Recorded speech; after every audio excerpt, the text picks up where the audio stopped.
Good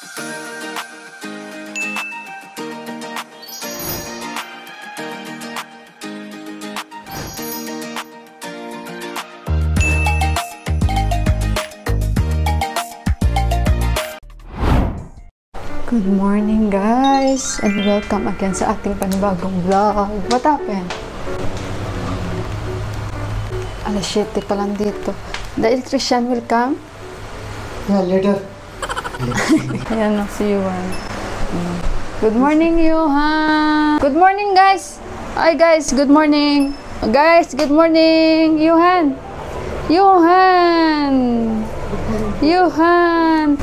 Ay naku, big pa siya sa papa niyo. Bigger than his dad now. So, ayun guys, tinawagan kasi ni Deepak yung electrician dahil may problema kami dito. Nagti-trip off ba yung tawag doon? Sa aming kuryente dito. Hindi naman lahat, pero may mga part lang na bigla na lang katulad dyan sa aming PC namin. Bigla siyang namamatay. At yung inverter din sa baba, nag-on and off din siya yung internet namin. Tapos itong PC.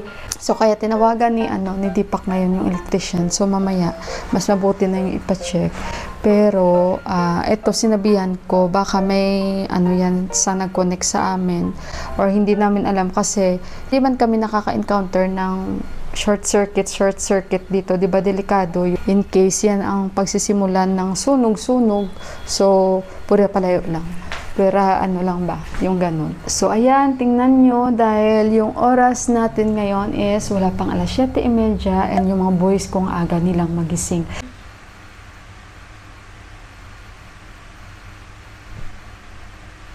Nam. Who have the long voice?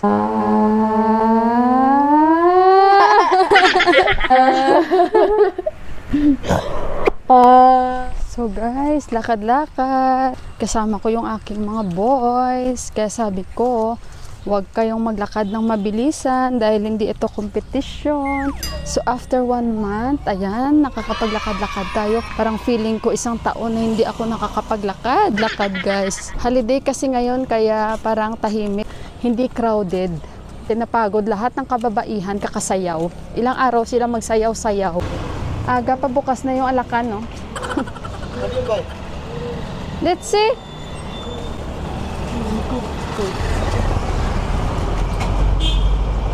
Check natin kung may pineapple. Wala silang pineapple, guys. Namaste. It's okay? Okay. Ito yung mangga nila na masarap, oh. How much kilo? Holiday. Yan sila ng Didi. Didi! Tikcha! Yan sila. Bibili kami ng manok. Manok. Ito kami guys kay Didi. Didi! Tikcha. Kitsa alkabat. Churi! Oh. Sa UK na yung anak ni Didi guys. Nakichismis pa ako dito. So, ayun, gagawan ko si Yuhan ng chicken sandwich para may pang snacks yung bata. Ayun guys, si Yuhan na lang sa taas dahil magluluto kami ng adobo, si Deepak sag.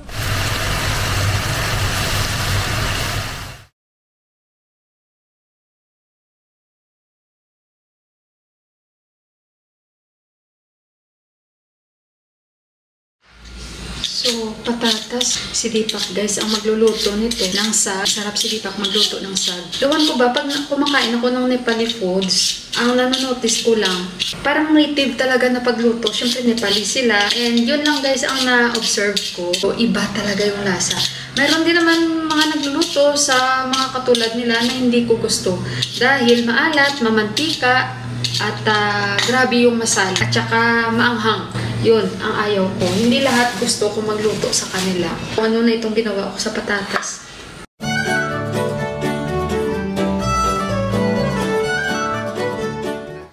Cucumber. Sobrang laki. Ito yung napili ni Deepak. Ayan. Local ito guys. Hindi ko ito lahat hiwain kasi pag hiniwa ko to lahat, bilis siyang masira. Sabi ni Didi naman na isa, yung nagtitinda ng manok, tumaba daw ako. Tumaba ba ako guys? Ay, nagpapasalamat talaga ako kung ganun. Siguro maniniwala ako kasi matagal kaming hindi nagkita. Ay na guys, ano sana tumaba na ako? Yun ang sabi nila. Pag minsan na kayo nagkita ng tao, o matagal na kayong hindi nagkita ng tao at nagsabi sa'yo na pumayat ka, tumaba ka, so doon kayo maniniwala kasi ganun daw yun. O mga langga, tanawan nyo. Ay, tanawan nyo, nag-Ilonggon ako. Mga langga, tingnan nyo ang aking adobo. Alam nyo naman na hindi maganda yung aming toyo dito. Kaya hilot-hilutin mo na lang yung lasa. Konting-konti na lang. Kasi dito rin si Deepak magluluto. Gustong-gusto niya tulutuan ng sag. Ayan, tingnan nyo si Deepak, how he wash the... how he is washing the, mga palangga. The sag, the standard. How is washing the dishes? Check. Sabi niya, how he is washing the dishes now. I'm tired. Uy, palangga, don't complain. You know, every day I'm washing the dishes before also. I clean, I wash. I'm tired na daw mga palangga. Narinig niyo si Yuhan. Si Deepak. How come? So it means you're tired. Your love for me is you tired already. Kasi guys, sa taas, we have another kitchen upstairs. Kasi sabi niya, wala daw hugasan, nagulat siya.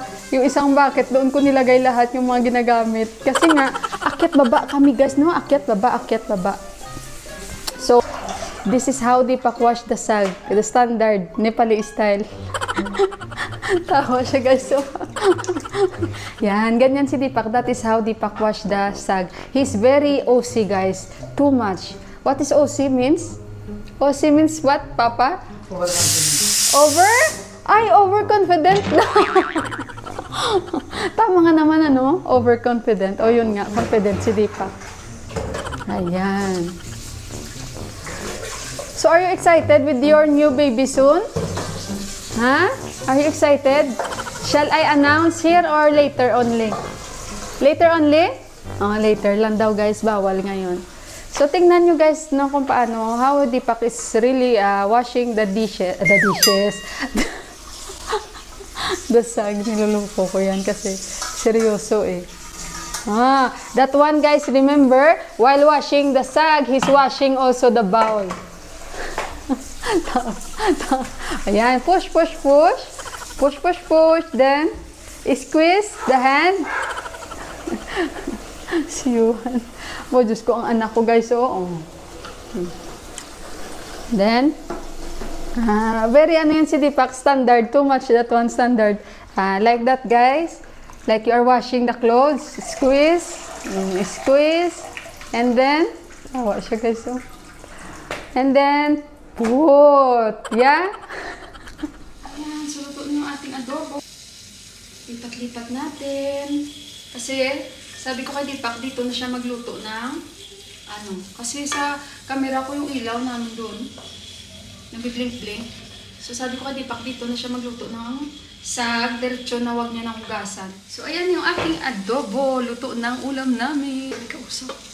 A few moments later. Guys, yung aking mag-ama si Deepak nakatulog.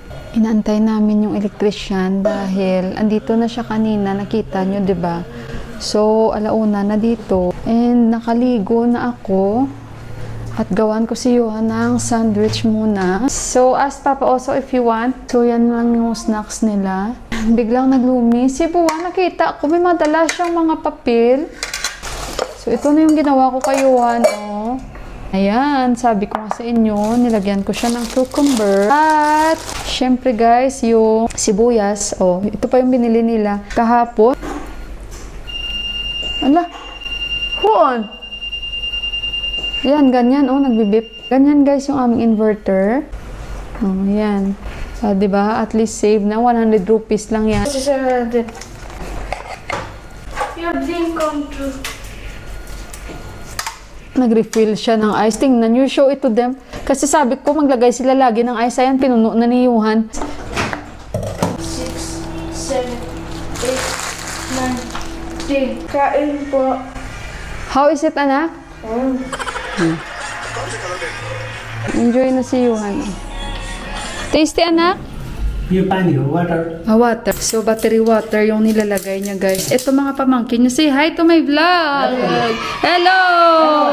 Naiya sila. I-check ha kasi smelling the electricity. Si Johan mag-translate, guys. Magaling na yan mag-Nepali.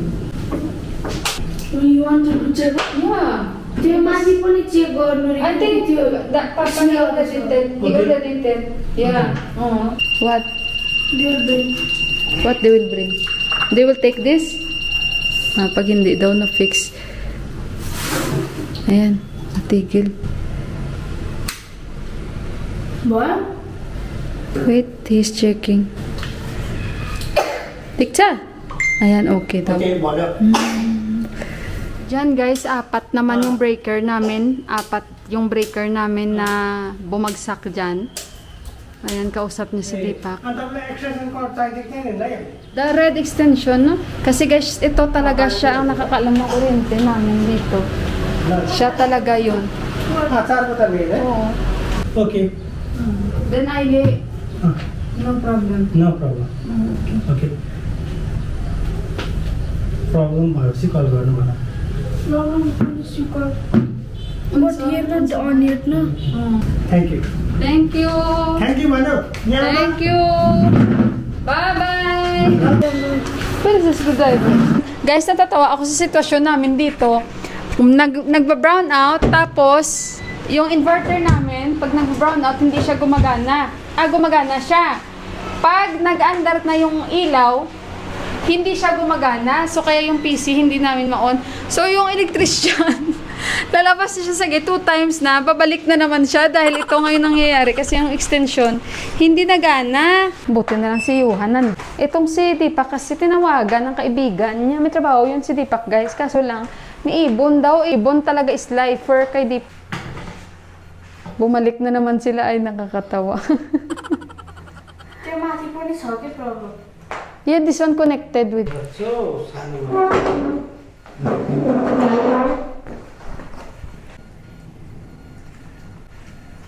Guys, sabi ng electrician sa amin ni Juan, no, every time na ano niya na, yung may screw niya, lahat-lahat, problem solved! Problem solved! Problem solved! Sabi niya kay Juan. Tapos, after 2 minutes, pag hindi pa siya nakalabas sa gate, bubuksan niya pa lang. Sabi ni Johan, Uncle! Uncle! Kasi 2 beses nangyari, di ba? Kasi nga, namamatay. Ito namang kuryente namin, guys. Tamang-tama, mamamatay siya, magba-brown out. Tapos, pag nagba-brown out siya, andar yung inverter namin. Pag bumabalik siya, nawawala yung power. So, ngayon, pangalawang beses, ganun din ang nangyari kasi on and off yung kuryente namin. So, ngayon, sabi niya na naman sa amin, problem solved. Problem solved. Okay? Problem solved. Sabi niya sa akin, no problem. Problem solved. Tapos palabas na naman sila kasama niya, pamangkin niya. Nag-brown out na naman. Di umandar na. Okay na, di ba? Ngayon, bumalik yung kuryente. Namatay na naman. Tawa namin ni Yuan, ni si Yuan. No, Yuan? Yuan! Problem solved. Yeah. Bumili pa si Deepak ng mangga. Dahil sabi ko, gusto kong kumain ng mangga. So, ayun, bumili. So, ayun guys, yung problem namin is solved na. At saka yung naging problema, hindi siya sa linya ng ganito, ganyan-ganyan. Kung hindi sa inverter talaga. Dahil dapat pala, inverter guys, kailangan na siya lagyan ng battery water. And hindi na ilagyan namin ng battery water. Kaya nagbibip-bip siya, nagsasound. And kaya bumababa yung mga breaker dahil may linya na medyo connected doon sa aming inverter na katulad nito sa PC na, and tsaka apektuhan din yung sa baba. So kaya ayun, now okay na siya guys dahil yung problema is yung socket sa baba sa inverter namin at yung inverter namin na hindi nalagyan ng battery water. Tingnan nyo, kumakain yung bata ng itlog. Ayan o.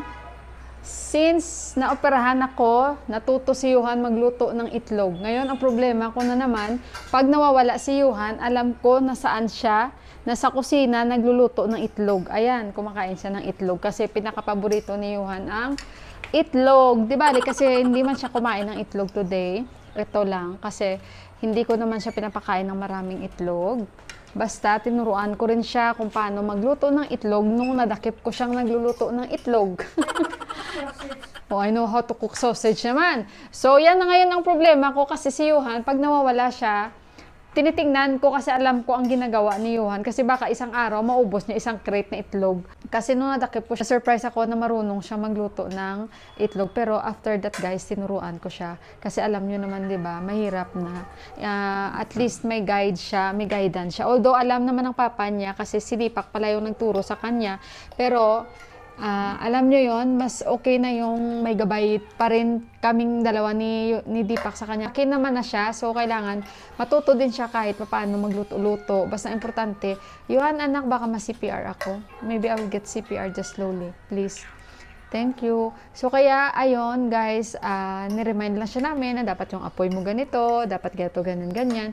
Kasi nung nadakip ko siya, yung pagluto niya, nilagay niya yung pan, hindi niya alam, tinitingnan ko siya. Nilagay niya yung pan, direct yung oil, direct yung itlog. Malamig pa lahat, guys. So, kaya, ayun, at nung agad kong nakita, nilapitan ko siya at sinabihan ko siya na ganito, ganyan. Okay lang naman yun, guys, kasi advantage din naman yun sa age niya na marunong na siya. Yung cooking rice, I'm teaching you also, right? Oh, pagluto ng kanin, sa pressure cooker pa yon, tinuturuan ko siya. Oh, sausage naman daw. Marunong siya. Okay, then you have to thaw it. Tapos, minsan, ayun, pag may sausage, once in a blue moon lang yung sausage niya, guys, kasi alam niyo naman hindi healthy. So, alam niya na paano ito, yan. Nakikita niya kasi sa akin. So, nasa-surprise ako kasi natututo si Johan. So, which is maganda yon, hindi masama. Hindi masama ang turuan ang mga bata, lalong-lalo sa age niya na malaki na siya. And, ayun, and kusa siyang tumutulong sa amin ng papa niya. And, ayun, happy ako talaga, guys, na si Johan, siya, yung observant, and at the same time, may siya, initiative na tinatawag. Grabe yung initiative niya. Simula din nung hindi ako makagalaw masyado dito sa bahay, pahinga lang ako ng pahinga, siya yung nagsasampay ng mga damit. Kapag nilagay na sa washing machine, yung tatay niya nagluluto, hindi na siya kailangang utusan. So, alam na niya. So, sila ng papa niya nagkakaintindihan ba. So, ayun, and syempre nagpapasalamat ako sa mahal na Panginoon. So, ayun guys, may nagpapa-shoutout lang pala. So, sa Mabanag family, from Jimenez Misamis Occidental, from Rothschild Mabanag. Ayan, shoutout sa inyo dan. Magandang gabi and may God bless sa inyong pamilya. So, again guys, gusto ko magpasalamat sa inyo muli sa pagsama nyo sa araw na ito at binigyan nyo oras para lang mapanood yung vlog ko. Thank you so much sa palaging nandyan kayo. And, ayun guys, God bless us all and I love you. Good night guys. Ingat kayong lahat.